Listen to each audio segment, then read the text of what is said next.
Hello, I just want to answer a few questions from the comment section, right? Because this question has been going on. I've noticed it quite often from my other videos. So I thought I would address it. First, I will start from one from T. He said they may not need to provide bank statements if they can prove their source of income and state in their letters of sponsorship why they put the money in your account and what and where they got it from. Now, this is right, but remember, this is at officer's discretion. The rights regulation says that you need to prove, right? So if you tell the officer, okay, I put the money in my son's account from so here, but you don't put the bank statement. Let me tell you one of the rejections we've seen, and it was justifiable that the officer made the right decision, right? It's because of this constant issue of POF. There is a lot of POF fraud. People pay other people or pay banks in Nigeria to put money in their child's account, right? So these officers are not taking your word for it again. We saw that rejection quite often end of last year. So we now start proving that the father actually has this business, that business. Then you give the sponsors bank statement so that they will see the transaction coming in. They don't really only need to look at the particular money that goes out of that account into the child's account. Yes, we highlight it because we do our due diligence. That's what we do in my practice. We highlight it for them to say this is where the money came out from. But the officer, when they are looking at the transactions. This money, assuming there's one account, a rejection that came to me.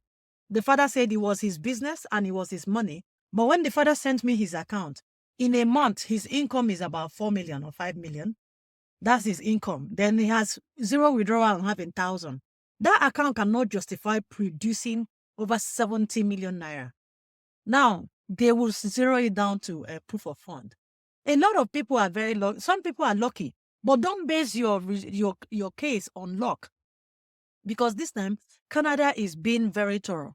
They know that people are doing POF and they're being very thorough. So yes, by right, in early application, early last year, 2023, early 2024, we do dependent children application. Even as of 32, we do that. Provide their father's employment. We don't even put bank statement. We provide their employment, their properties, then put the child's bank statement where the money is in the account. Now they reject. There was one funny case that came. They rejected a child, a dependent child that is about 23. Even when the parents has already done the Canada CIBC account. You know about GIC.